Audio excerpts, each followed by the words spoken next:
안녕하세요, 여러분. 서영서 선생님입니다. 오늘은 지난 시간에 이어서 한국어의 발음 규칙 두 번째 시간입니다. 지난 시간에 예고했던 것처럼 오늘은 격음화와 경음화라는 두 개의 발음 규칙을 공부할 건데요. 격음은 앞에서 공부했던 크, 트, 프, 츠 같은 거센 소리, 바람이 많이 나오는 소리이고요. 경음이라는 소리는 끄, 뜨, 뿌와 같이 힘을 많이 주어서 발음하는 된 소리를 이야기합니다. 기본 자음이 어떤 소리를 만나서 거센 소리로 변하는 격음화, 그리고 기본 자음이 어떤 소리들을 만나서 된 소리로 변화하는 경음화에 대해서 공부하겠습니다. 여러분, 여기에 두 개의 문장이 있는데요. 우리가 공부했던 한글의 발음, 자음과 모음의 발음을 잘 생각하면서 이 문장들을 한번 읽어보겠습니다. 같이 읽어볼까요? 생일 축하해요. 아래 문장도 읽어볼까요? 학교에 가요. 네, 모두들 잘 따라한 것 같은데요. 우리가 공부했던 자음과 모음의 발음대로 읽으면 이렇게 읽을 수 있습니다. 그런데 선생님이 한국어의 발음 규칙에 맞추어서 한번 읽어볼 건데요. 잘 들어보세요. 생일 축하해요. 생일 축하해요. 학교에 가요. 학교에 가요. 어때요? 처음 읽었던 발음과 조금 다른 것이 느껴지나요? 각각의 발음은 지난 시간처럼 쓰기를 할 때와 말하기 할 때의 소리가 달라집니다. 그럼 먼저 위에 있는 문장을 살펴볼까요? 발음 글자 그대로 읽으면 생일 축하해요 라고 읽습니다. 그런데 오늘 공부할 발음 규칙을 적용하면 생일 축하해요 라고 읽어요. 아래 있는 문장도 볼까요? 글자 그대로 읽으면 학교에 가요 라고 읽지만 한국어의 발음 규칙을 적용해서 학교에 가요 라고 읽습니다. 그래서 오늘은 축하, 글자가 축하라고 발음되는 발음 규칙, 학교라는 글자가 학교라고 발음되는 두 가지 발음 규칙에 대해서 공부해 보겠습니다. 그럼 지난 시간에 이어서 한국어의 발음 규칙 세 번째, 격음화 규칙에 대해서 알아보겠습니다. 선생님이 처음 설명했던 것처럼 격음이라는 것은 우리가 공부했던 크, 트, 프, 츠, 바람이 많이 나오는 소리, 거센 소리를 의미하는데요. 자음 그, 드, 브, 즈가 앞 또는 뒤에 오는 흐, 목구멍에서 나오는 바람 소리이죠. 흐라는 바람 소리를 만나서 크, 트, 프, 츠 라는 격음으로 변화하는 발음 규칙입니다. 그럼 앞에서 읽어보았던 문장을 다시 한번 살펴볼게요.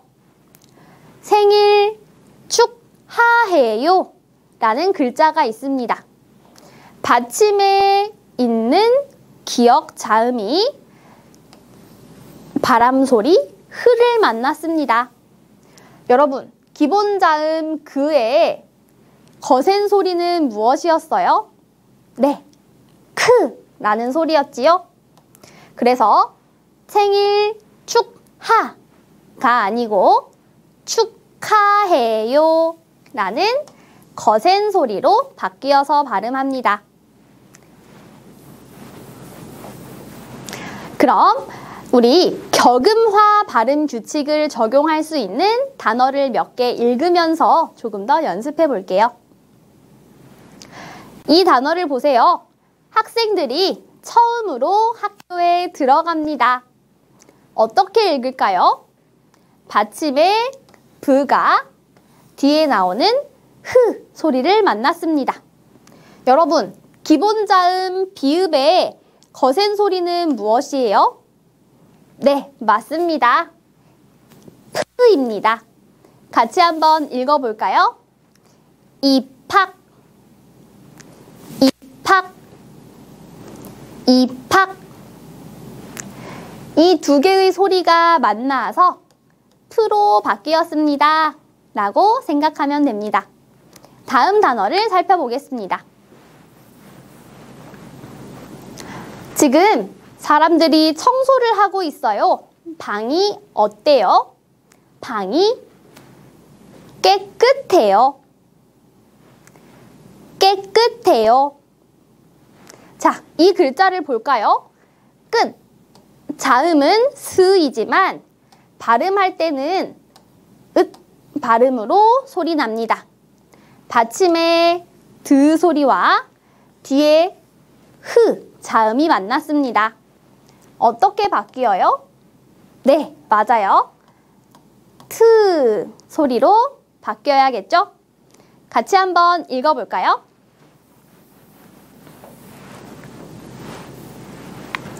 깨끗해요. 깨끗해요. 깨끗해요. 네, 계속해서 다음 문장을 살펴보겠습니다. 이 사람은 영어를 아주 잘해요. 발음이 어때요? 발음이 좋군요. 받침의 흐 소리와 뒤에 있는 그 소리가 만났습니다. 읽어볼까요? 발음이 좋군요. 발음이 좋군요. 여러분, 여기를 보세요. 우리 지난 시간에 공부했던 연음 규칙도 같이 나와 있습니다. 연음 규칙이 2번이나 적용되어 있는 거 보이시나요? 다시 한번 읽어볼까요? 발음이 좋군요. 네, 모두 다 잘 따라했습니다. 다음은 마지막으로 4번째 한국어의 발음 규칙, 경음화를 공부하겠습니다.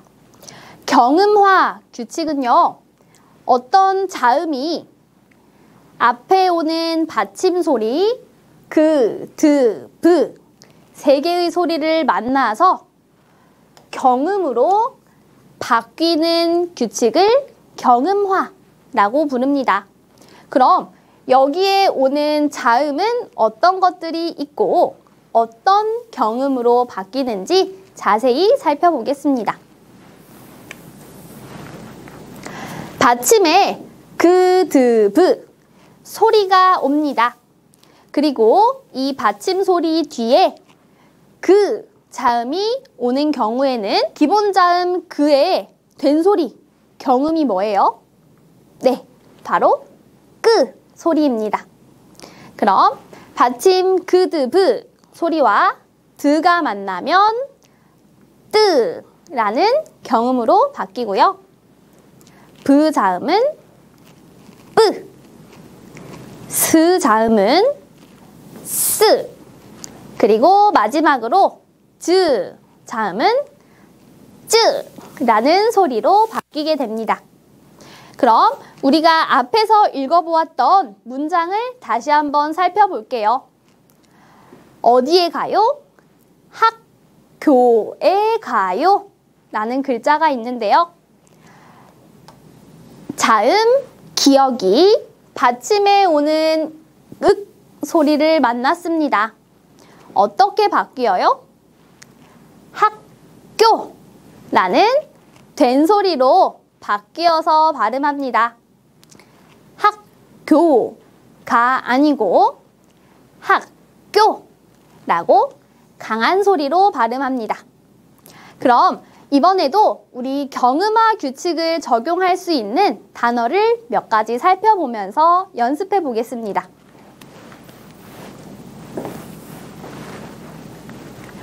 이 음식의 이름은 한국어로 무엇일까요? 베트남에서 굉장히 유명한 음식이지요. 쌀국수입니다.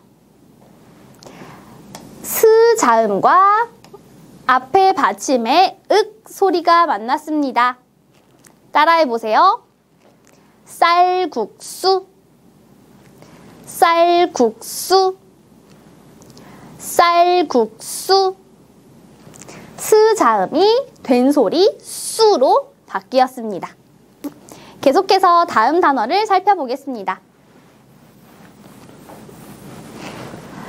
여러분이 외출을 하기 전에 옷을 챙겨 입고 있습니다. 어떻게 나가요?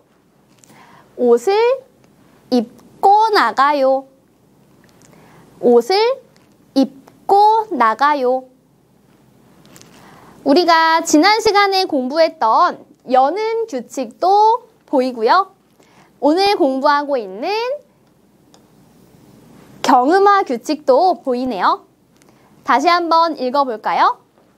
옷을 입고 나가요. 옷을 입고 나가요.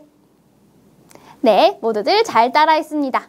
그럼 다음으로 마지막 문장을 살펴보겠습니다. 이 글자는 무엇일까요? 우리가 수업이 끝날 때마다 항상 선생님과 인사하는 문장인데요.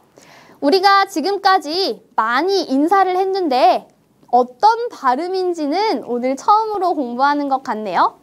오늘 공부할 경음화가 이 인사 속에도 들어있습니다. 어떻게 읽어요? 열공합시다. 열공합시다. 네, 여기에 바로 경음화 규칙을 볼 수 있네요.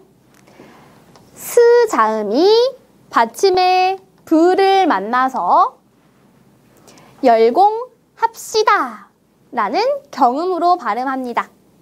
같이 읽어볼까요? 열공합시다. 열공합시다. 네, 모두 다 잘했습니다.